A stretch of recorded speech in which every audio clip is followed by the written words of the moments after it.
Derek, OG Derrick Culler Sr.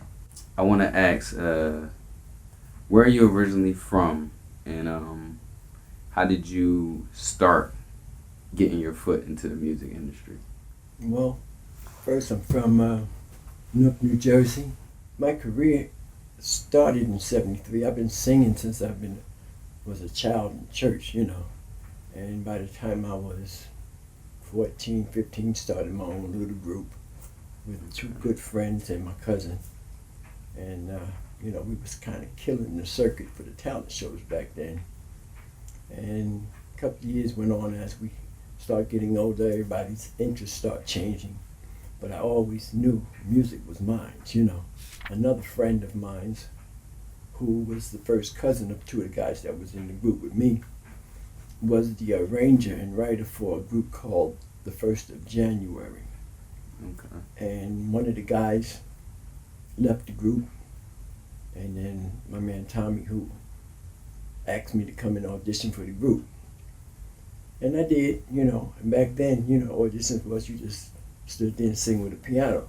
But what he did was, it was a song they was arranging already, and he just had me sing a certain part. And after that, I was in the group. And then eventually, probably 6 months into the group, they changed their name from the 1st of January to Kaleidoscope. And within a year being in that group, we got signed to a major label, Philadelphia International, under Gamble and Huff, and through a production company called Golden Fleece Production. It was owned by a late great Norman Harris, Ronnie Baker, and Earl Young of the Tramps. And, that's when it began to be professional for me. We put out a couple of singles, and we went on and started touring a little bit with groups like the OJs, the Ohio Players, Blue Magic, Casey and the Sunshine Band. Okay. And after that group, I went on and did an independent thing on my own with a label called Shore Sound, and we put out one album. I wasn't writing earlier because we had a writer in the group. After the group broke up, then me and Tommy, who brought me into the group, continued writing and stuff, and that's how my writing started developing. Then I linked up with another guy after that by the name of Joshua Thompson, which I knew from a teenager because he played guitar in the band for Kaleidoscope. Mm-hmm. We linked up, started writing together, and next thing we know, we got a record deal on Columbia Records. And never came out, a lot of administrational things. But at the same time, I got a placement because I was working also with a friend of mine named David Pitt Conley, who was the founder of the group Surface. And then we landed a single on Jermaine Jackson. But how that happened, the song was slated for Milli Vanilli.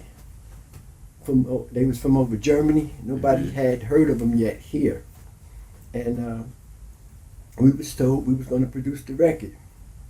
And as the time came, the guys over in Germany didn't want us to come because we found, I didn't know at the time, but they were signed, the group was signed to a production company, and they really wasn't singers. Mm-hmm. And the production company didn't want us to know that. So what did they do? What did they do? If they were had the someone else doing the vocal. Wow. And they was the face, the image, because they had this look with the blue eyes and the dreads and all that. It was just a face. Wow. And they wouldn't let us come over to Germany. And we said, if we can't produce it, we're not giving up the song. Right. And Clive Davis, who was over that, just said to Pick and I, well, that's a financial decision, that you're making. Mm-hmm. You're like, we don't know them, and we're trying to come up. If they don't want us to produce and push our brand, we don't want to do it. So at the time over in Arista, Jermaine Jackson was in the building, and another friend of mine named Eric Nuri. Mm-hmm. Went and got Jermaine. Jermaine heard the song and wanted to do it.